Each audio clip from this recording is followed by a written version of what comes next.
Olá pessoal, tudo bem com vocês? Estamos de volta com o nosso programa Fisioterapia em Foco e hoje vamos abordar, o tema das relações da psicologia e a fisioterapia sobre a temática da saúde mental. Eu sou o professor Marcelo Taglietti e hoje estou com as acadêmicas de fisioterapia. Vou apresentar elas para vocês. Olá, boa tarde, eu sou a Andressa, sou aluna do quarto período matutino de fisioterapia. Olá, eu sou a Elis Mayra, também aluna do quarto período de fisioterapia. Olá, meu nome é Heloísa e eu também sou acadêmica do quarto período de fisioterapia. Então, meninas, a gente está aqui para conversar hoje sobre as inter-relações entre a fisioterapia e a psicologia, sobre a temática, da saúde mental. Então, a primeira coisa que eu quero saber de vocês é, de que maneira que vocês enxergam isso sendo estudantes de fisioterapia ou estudantes universitários? O que incomoda vocês? Então, quais são esses aspectos da saúde mental que vocês têm vivido, têm presenciado dentro da vida acadêmica? Eu acho que o principal fator que ajuda a aumentar bastante essa ansiedade pra gente é essa autocobrança que a gente tem, que ela é relativamente grande, Não é um curso que a gente fala que é um curso muito fácil, é um curso com aulas muito extensas, o conteúdo muito grande, assim. Então, a gente tem uma autocobrança ali de se destacar mesmo no curso, Então, isso acredito que acaba ajudando bastante a aumentar a ansiedade e até para quem não tem ansiedade acabar criando, Também a gente tem a relação entre os universitários mesmo que moram fora, que acabam vindo para outra cidade para estudar e acabam deixando os familiares lá. Eu acho que em geral também dá para completar com carga horária intensiva, complexidade de matéria, que é uma coisa que, como a Mayra tinha dito, a gente se cobra muito em relação à matéria, semana de provas, etc. Também incerteza do futuro, sobretudo, eu acho que é um ponto bem crucial para se destacar. E essa autocobrança de vocês, meninas, é em relação a desempenho, principalmente? Ou é futuro, profissional, é em relação à formação de vocês? Como é que é? Eu acho que seria mais ou menos um negócio que engloba tudo. Porque a gente entra na faculdade, na verdade, sem saber ao certo para que área que a gente vai. Então, agora a gente já está na metade do curso, já começa aquela cobrança. Mas eu vou ir para onde? O que eu quero mesmo fazer, Então, tem isso. Como a Heloísa tinha falado também, tem a questão da gente que vem de fora, Acredito, as três aqui somos de fora, não somos de Cascavel. Tem aquele negócio, poxa, sair de casa para ir atrás disso, que era isso que eu queria, então tem que dar certo, Então, acaba que a gente se cobra bastante, querendo ou não. A gente também tem a autocobrança das pessoas, Principalmente se o pessoal mais novo, que tem uma dependência dos pais para estarem aqui. Então, assim, eles cobram de lá e a gente se cobra daí ainda mais. Então, é bem pegado nessa parte. E tem que ter um equilíbrio, meninas, entre a vida acadêmica de vocês, tem que ter um equilíbrio entre a vida acadêmica e o resto da vida de vocês, Então, quando a gente fala em equilíbrio, como é que vocês lidam com isso? O que vocês têm feito, para lidar com isso, com essas questões? Então, em geral, é uma pressão bem grande ficar na faculdade, equilibrar as duas coisas são bem difíceis. Principalmente semana de prova, bem difícil você equilibrar a sua vida social com tudo isso. Em geral, na faculdade, mais a gente fazer amizade com pessoas que estão na nossa realidade, com gente da sala, para conseguir conectar os horários, entendeu? Marcar de sair, fazer alguma coisa. Mesmo que de vez em quando é bem complicado mesmo. Mas, em geral, é isso. Porque a rotina de cada um é muito diferente, Principalmente a rotina de quem é de Cascavel, mora com os pais, para a rotina de quem não é de Cascavel é uma realidade completamente diferente, Até porque quem não tem essa realidade, tipo, eu moro com meus pais, então acaba que tudo facilita um pouco mais, Porque a gente, ficou doente, vou contar com quem?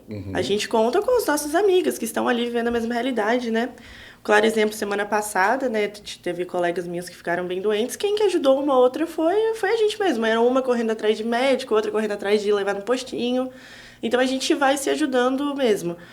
Só que acredito que a gente separar bem certinho a questão de, a nossa vida não é só a faculdade é muito importante. A gente precisa ter alguma coisa a mais.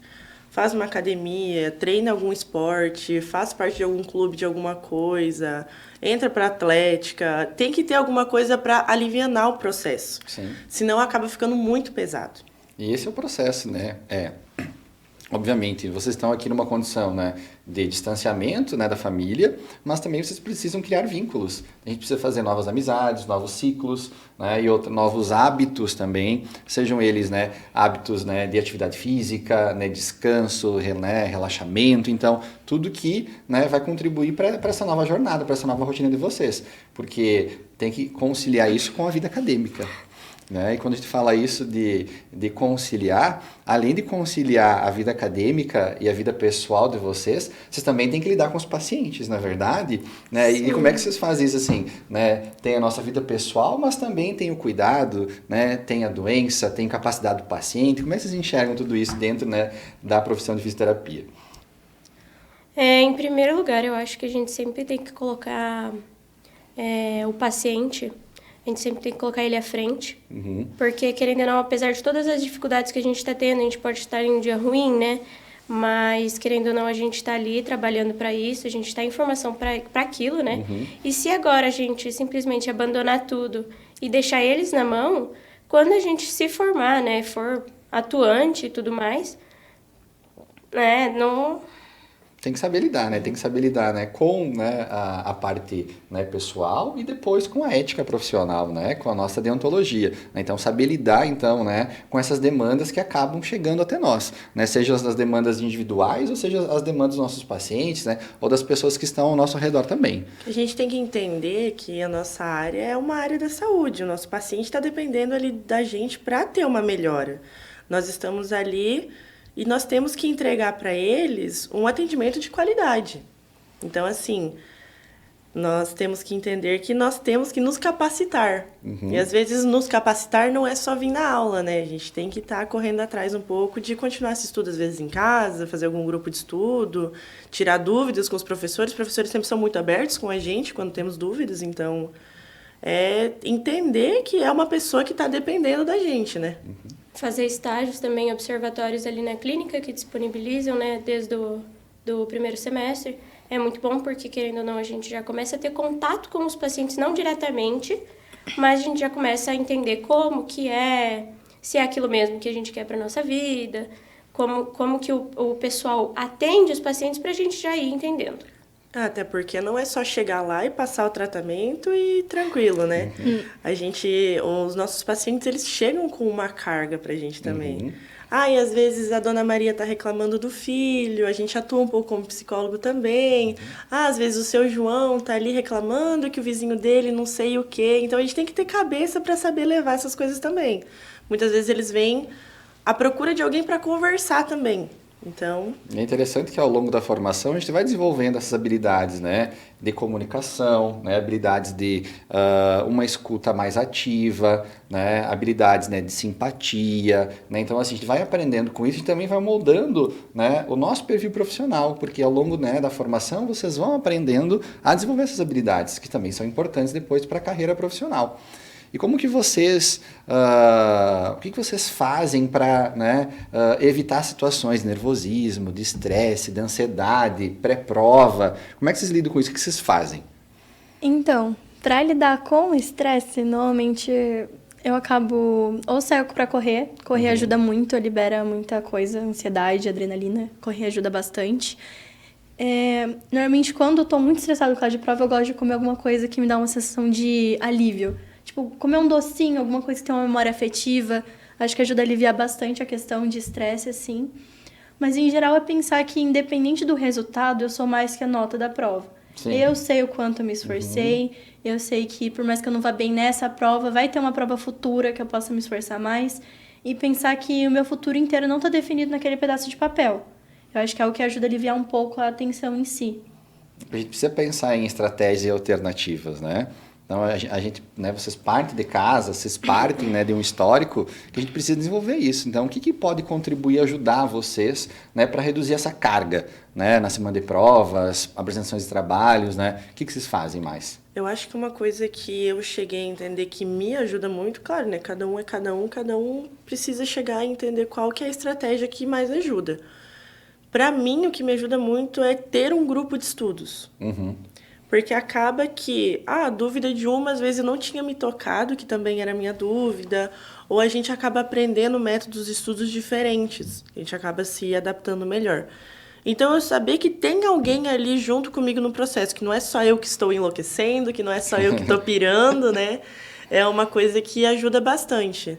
Tanto que é algo que a gente faz muito, né, na nossa turma. Não sempre presencialmente, às vezes a gente faz uma videochamada ali e tá tranquilo. Então, para mim, é uma coisa que ajuda muito a saber que tem alguém ali que também está passando pelo mesmo processo. Que eu não tô sozinha. Sim, e lembrar também, meninas, que né, vocês não estão sozinhas dentro da instituição de ensino, né? Então, assim, nós aqui dentro do centro universitário, a gente tem vários canais, né, de apoio, de escuta para vocês, né? Nós temos, então, né, os professores são a porta de entrada para vocês, depois nós temos, né, o NAE, né, que é o serviço, né, de auxílio ao estudante, né, que vocês podem chegar lá e conversar, né, trazer os anseios, eles vão ajudar vocês, tem todo o setor de psicologia dentro do NAE, né, todo o suporte para dar, né, a vocês, né, para que vocês consigam lidar, né, quando vocês já não conseguem, através dos métodos que vocês, né, trouxeram para cá, lidar, né, com todas essas emoções, esses sentimentos. É importante dizer que nós temos toda a estrutura, né, então, assim, não tenho, né, às vezes, né, medo, insegurança, vergonha de pedir ajuda, que nós estamos aqui à disposição, né, para dar todo o suporte, então, para os estudantes. Chega uma hora que a gente acha que a gente vai explodir, né? Exato. E às vezes pedir ajuda para alguém que está passando pela mesma coisa que você, às vezes você acaba sobrecarregando mais a sua amiga, o seu colega. Então, pedir ajuda para um professor sempre é bom. A gente sempre sabe que nós temos os nossos professores que nós somos mais apegados, que a gente tem uma liberdade maior de conversar. E geralmente não foi só uma, não foi só 2 vezes que já me ajudaram, né? Conversar com alguém que já passou por esse processo. Sim. Obviamente, as dicas são bem melhores que alguém que está surtando ali contigo. E hoje em dia, né, gente, a gente trabalha bastante com telas, com mídias sociais, né, com redes e etc, né? Vocês acham que isso impacta na saúde mental de vocês ou não? Nossa, sim. Bastante. Tipo, acompanhando pessoas na internet, você vê, assim, pessoas que estudam até na mesma área que você, que tem uma rotina perfeita. Você vê a pessoa acorda 4 horas da manhã, ela faz 500 coisas diferentes no dia e você se compara com aquilo, você fala assim, nossa, mas o que eu tô fazendo na minha vida? É lembrar, né, meninas, que toda comparação ela é desigual, né? Então, assim, toda vez que você vai se comparar com alguém, as comparações são desiguais. Então, não há possibilidade de a gente ficar se comparando, né? São realidades diferentes, são contextos diferentes, né? São estratégias de vida, né? E lembrar que a gente sabe que as mídias, né? A grande maioria é tudo mentira. Né? Então, geralmente é uma fachada muito bem colocada, né? Exato, então a gente tem que entender que as comparações são desiguais, né? E até a gente aprender isso, a gente parar de se comparar, leva um tempo, né? Ainda mais se são jovens ainda, né? Estão conhecendo a vida acadêmica, então, assim, evitar esses tipos de situações porque elas são desiguais e injustas, né? Então, o que mais que vocês pensam? Mas acontece muito, a gente sabe, né? A gente sabe que aquela vidinha perfeita que tem ali, aquela blogueira do Instagram, que tem a Andressa falou, acorda de manhã, vai correr, depois estuda, depois vai pra academia, depois vai pra praia e você quer fazer tudo isso e você acaba não conseguindo fazer nada, né? Entender que a gente não vive essa vida. Não é a nossa realidade, não é a né? nossa Não realidade, tem exatamente. como você ficar se cobrando tanto assim. E que nem você falou, né, professor? A gente sabe que essa não é a nossa realidade, mas a gente quer fazer igual. Exato. Porque a gente olha e fala, se ela consegue, eu também consigo. É que, em teoria, é muito fácil falar que não se compara, só que chega na hora que todo mundo acaba se comparando em algum ponto da vida, Exatamente. de forma inconsciente. Mas entender que, né, que são estratégias, são percursos diferentes, né, são situações diferentes e que os pontos de partida não são os mesmos, são desiguais, são injustos, né, a gente precisa entender, né, qual que é o nosso papel, né, e como lidar com isso também é importante. Né? E a gente vai lidando com isso e os sinais vão aparecendo. Né? Como é que vocês identificam esses sinais de ansiedade, de nervosismo? Como que isso afeta vocês? Quais são os sinais? Eu acho que vai muito do autoconhecimento de cada um. Porque você ter ali uma leve ansiedade pré-prova, uma leve ansiedade pré-apresentação é tranquilo. Mas do momento que essa ansiedade está tão grande ao ponto que você não consegue estudar, que você não consegue se concentrar. Você tá vendo que você não tá conseguindo mais comer, não tá mais ligando pra mãe e pro pai, não tá mais saindo com seus amigos. Alguma coisa está acontecendo. Parou de ir na academia, parou de fazer as coisas que você gostava. Acho que já é um indício muito claro de que alguma coisa está bem errada. Exatamente.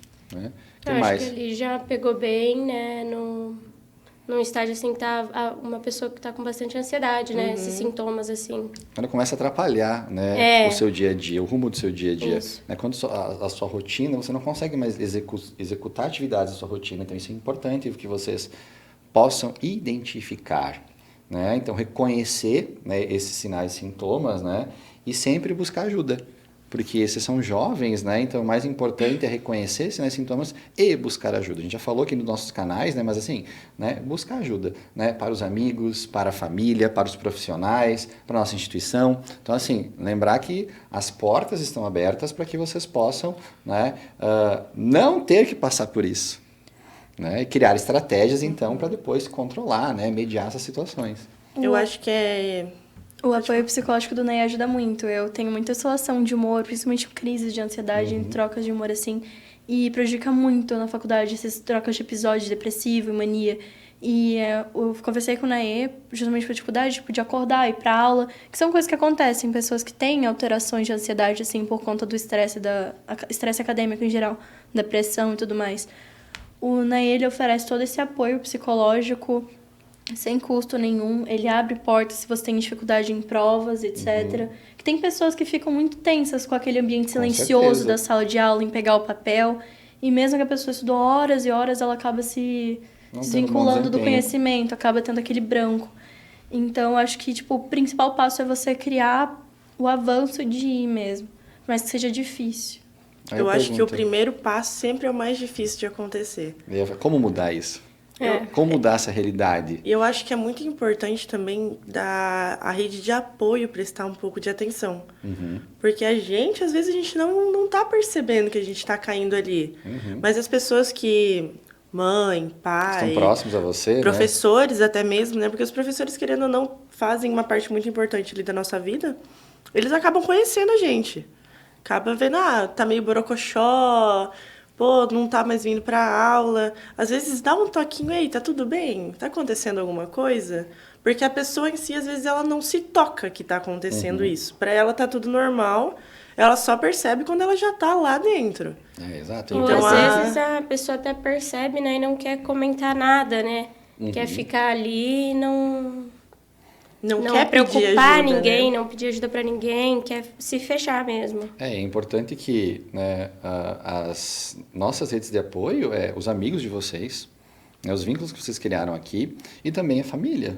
Né? Então, que nem vocês comentaram, é importante que, né, os amigos, né, a rede de apoio de vocês reconheçam, olha, né, mudou o comportamento, o desempenho caiu, as notas caíram, o que está acontecendo? Né? Então, fazer uma autoavaliação, né? Sempre ter uma comunicação assertiva com os pais, né? Com os familiares, né? De como vocês estão indo, isso é importante. Né? E sempre, né, buscar soluções. Muito bem, e agora? Né? Por que isso? Entender esse processo, aí sempre que necessário, né, buscar ajuda profissional. Importante também, agora falando um pouco para a rede de apoio, né? Tentar ver o lado do aluno. Se ele veio te contar alguma coisa, poxa, eu tô triste, não vem querer... mas você só estuda. Tenta entender. Não, tá triste por quê? O que tá acontecendo? Às vezes a gente vai querer uma contar. escutativa, exato. Entende? Abre um pouco ali a cabeça, escuta, tenta entender. Tá bom, às vezes a responsabilidade do aluno é só estudar. Mas é que às vezes só estudar abrange muita coisa. Exato, porque Então, é uma autocobrança muito grande eles não nisso. conhecem todo o contexto, né, o que está acontecendo, né, essa nova rotina, né, toda essa vida acadêmica. É importante que, né, tenha esse espaço para o diálogo, né, para que eles possam ouvir. Né? Ouvir e tentar ter uma mente mais aberta ali, né? De tentar entender realmente o que está acontecendo com o seu filho, com a sua filha, com o seu amigo que não está mais na sua cidade. Porque, querendo ou não, a rotina muda completamente. Claro que tem pessoas que têm uma facilidade muito mais grande de se adaptar a uma rotina diferente, mas tem pessoas que vão patinar muito para conseguir engajar ali, para conseguir entrar no ritmo. Então, às vezes, ter uma mente um pouco mais aberta, ser mais tranquilo, ter um pouco mais de compaixão assim, pelo aluno, principalmente semana de provas. que é muito complicado. Então, seu filho, sua filha ligou chorando pra você, só tenta acalmar, fala que vai dar tudo certo, escuta, conforta, tá bom? Né? E entender, né, meninas? Então, assim, né, a gente já falou, né, do que vocês sentem, quais são os sinais e sintomas, você já sabe como buscar ajuda, né? Mas agora o que vocês devem, o que vocês fazem para o autocuidado? Para evitar. Então, a gente falou, mas assim, o que a gente precisa colocar em prática? E outra, a gente está dentro da fisioterapia.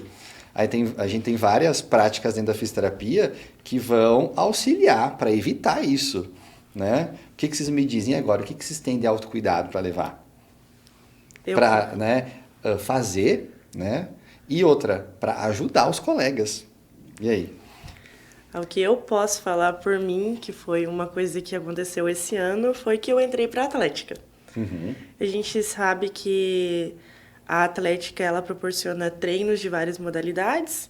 Então, eu acabei entrando ali aos poucos, comecei fazendo amizade e conversa vai, conversa vem. E acaba que vira um vínculo muito bom ali, todo mundo se ajudando e se apoiando, já que a nossa Atlética são todos os cursos da área da saúde, né? Sim. Então, querendo ou não, sempre tem uma coisinha ali, uma coisinha aqui, um treino disso, um treino daquilo. E a gente acaba formando um vínculo muito bom ali. E como todos são estudantes, todo mundo entende o problema de todo mundo, né? Sim, exato. A gente tem ali estudantes que estão entrando agora, tem gente que está se formando já. Então, é uma troca de experiências muito boa. Então, isso, para mim, foi uma coisa nova que aconteceu esse ano e que, para mim, me fez muito bem, né? Eu gostei bastante. Um novo círculo de amizades e novas experiências. Vocês comentaram, né? Andrés comentou que você gosta, né, de sair, né, fazer atividade física. É uma alternativa, então a gente precisa encontrar formas, né, de relaxamento. Então, né, atividade física é uma, caminhada, esteira, bicicleta, a musculação, né? Então nós temos, né, outras formas dentro da fisioterapia. Eu posso fazer pilates, né, eu posso fazer yoga, eu posso fazer o que mais, né? Até os esportes mesmo da Atlética, tem vários, handball, cheerleading mesmo. Exatamente. Tem vários. Assim, encontrar estratégias para o autocuidado e o relaxamento. A gente também não pode ser hipócrita de falar que a gente só faz atividade física e come bem, né? Exato. Às vezes sair com seus amigos, tomar uma cervejinha, socializar, ir comer alguma coisa, vai no rodízio de pizza, vai fazer alguma coisa diferente. Come um bolinho, um comer brigadeiro um bolinho, de panela. fazer um café da tarde, entendeu? Também não... Exatamente. A vida não é só ser saudável, né? Vocês trouxeram aqui vários exemplos, né? Atividade física, né? O prazer no alimento. Você trouxe também grupos de estudo para aliviar o estresse. Outra coisa que é importante é o planejamento. Né? Planejamento do estudo. Né? Planejar estudar com antecedência, não deixar para a última hora, evitar, né, a sobrecarga de estudos, né, para a realização das provas. Então, né, o preparo é importante. Os grupos de estudos vêm para ajudar isso também. Né? Então, assim, tentar criar uma rotina que seja uma rotina realizável. Né? Que nem você trouxe o exemplo a fulana de tal acorda cedo, ela faz 27 coisas no dia. Só que você não é a fulana. Você não consegue botar na sua vida 27 coisas, né? Então, criar uma rotina que seja uma rotina realizável, que você consiga fazer. Hoje eu quero estudar 1 hora de tal conteúdo, ou meia hora de tal conteúdo. Então, criar rotinas, né, que vão crescendo aos poucos dentro da sua realidade, seu contexto.